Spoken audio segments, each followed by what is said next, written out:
Thank you very much. We will now hear from our first keynote speaker, Metin Arditi, who unfortunately could not be with us today, but he was kind enough to tape a presentation. As Patrick said, Metin Arditi is one of Switzerland's most famous writers. He was born here in Turkey, a country he left when he was just 7 years old. He attended boarding schools in Switzerland, studied at the EPFL, obtained degrees in physics and nuclear engineering. He is a very successful businessman, a very generous patron, and a prolific author. Today, in his address, he will focus on business and culture, which are pivotal in his life. The title of his talk, Why Mixing Culture with Entrepreneurship Makes a High-Octane Fuel. Why mixing culture with entrepreneurship makes high-octane fuel. But first, merhabalar. Aranızda olmaktan büyük mutluluk ve onurluk duyuyorum. In the wonderful movie, The Professionals, directed by Richard Brooks, which takes place in New Mexico in 1917, a rich Texas oilman hires a group of adventurers to capture his wife, Maria, played by Claudia Cardinale. She left him for some other man. One of the adventurers is played by Burt Lancaster.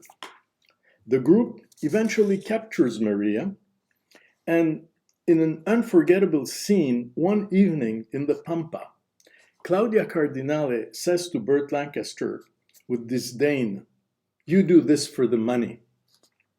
"No," replies Lancaster. "Why then?"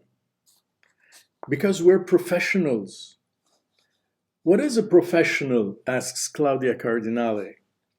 "A professional," answers Lancaster, "is someone who puts all possible chances on his side." We all know how much it takes to be a successful entrepreneur. Creativity, self-confidence, boldness, extremely hard work, persistence, determination, and luck. And of course, success will depend on factors which will be out of his control. So every time an entrepreneur has the possibility to even slightly increase his chances of success, it's his duty to get to this extra 1% or even 0.5%, which could make the difference and help him make it. He owes it to himself, to his employees, and to his shareholders. I regard the pursuit of culture in that very perspective. It is a modest but effective way to get to this extra 1%, and sometimes much more. Now, reading books or going to the concert or the opera means taking substantial time away from an entrepreneur's business activities. Can that mix well with the daunting task of building a company? One can even ask, does it make any sense? My firm belief is that it very much does. Will it distract him from his business? You bet it will. Will the net effect of his interest in something so apparently far-fetched from his work decrease his chances of success? I believe that quite on the contrary, it will optimize them. This has been repeatedly my personal experience. Why? Let me first clarify what I mean by culture, and first by a difference. Culture is not knowledge. It is not about facts. It is about emotions, shared emotions, about, I would like to stress, noble emotions. Culture is not knowing how to play an instrument or how to write or how to draw. It is about having listened to a number of musical masterpieces and having been enriched by the emotions they offered. It is about reading a number of novels and living the lives of their characters, sharing their pains and their joys. It is about understanding their failures. It is about having visited a number of museums and been destabilized by the beauty of the masterpieces one discovers every time one sees them.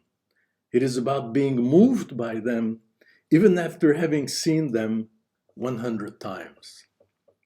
Of course, the key question is, what does that bring to the entrepreneur beside the simple pleasure of living through these beautiful emotions?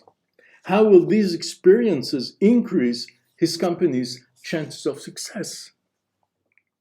In simple terms, in 5 different ways.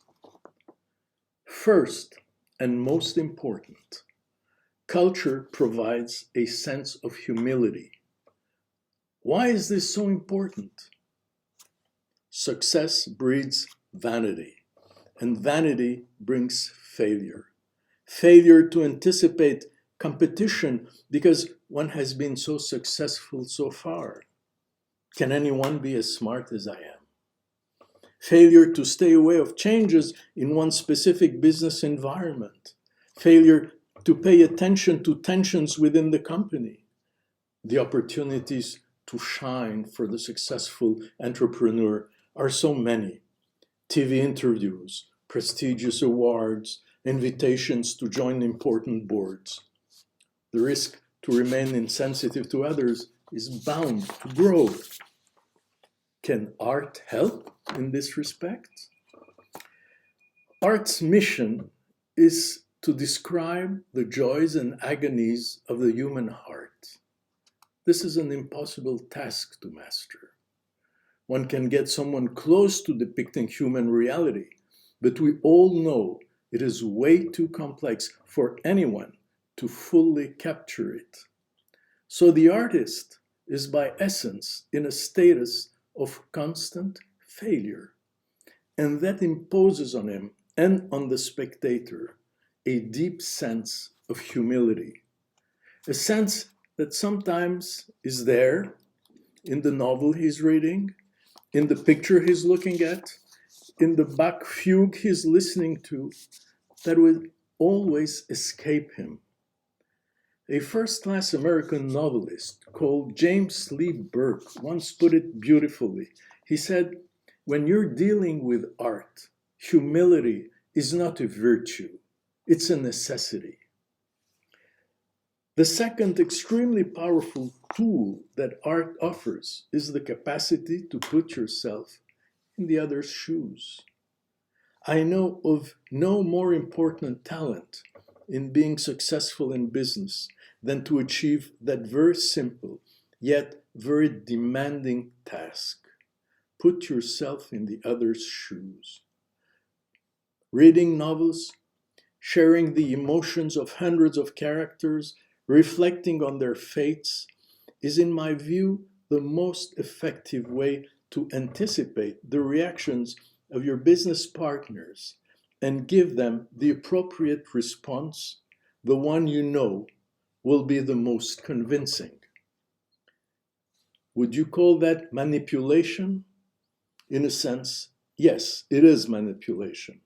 You can also call it charm or charisma, or simply the capacity to listen to others, because somehow, after having read the adventures of such or such character, you know exactly how they feel.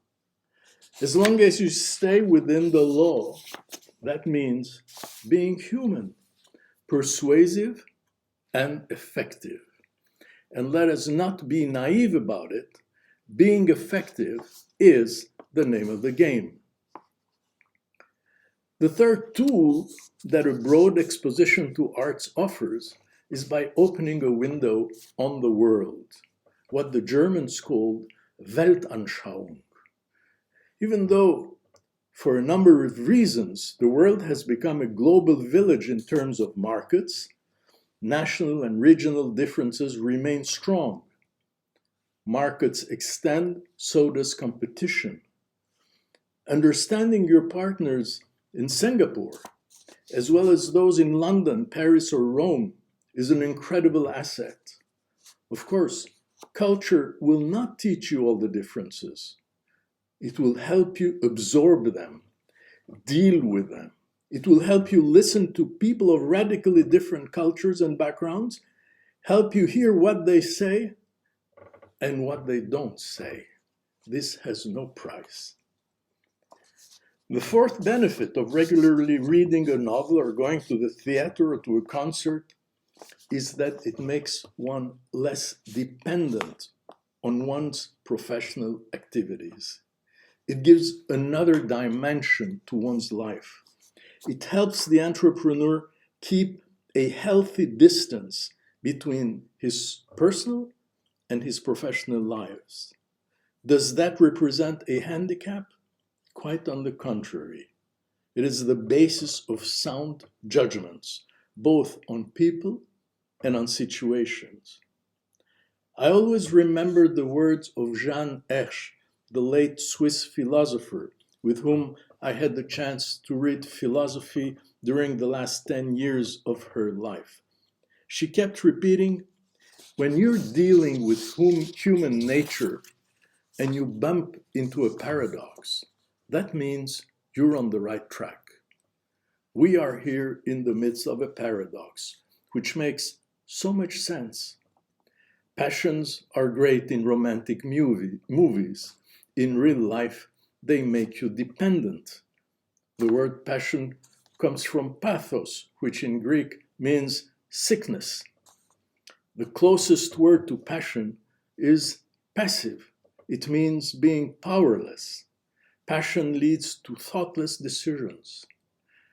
Listening to a Beethoven symphony helps putting things into a right perspective. Beethoven can help you make a nice profit. Last but not least, let us consider the day after. When the system says, game over, bitti, the entrepreneur may fail, or he may very well succeed and reach an age when he definitely wants to travel less, or work less, or maybe pursue other interests in life. After all, getting old is not such a bad thing when you consider the alternative. This is when all the cultural experiences you have lived through make the transition as sweet as possible.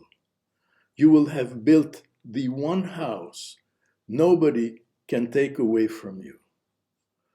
Bu evi elinden kimse alamaz. Be it after a failure or because of old age, culture will always be the most faithful of all friends. And in any circumstances, warm your heart by greeting you with these two words, which are, by the way, one of the most frequent Turkish expressions. Hoş geldin. Thank you.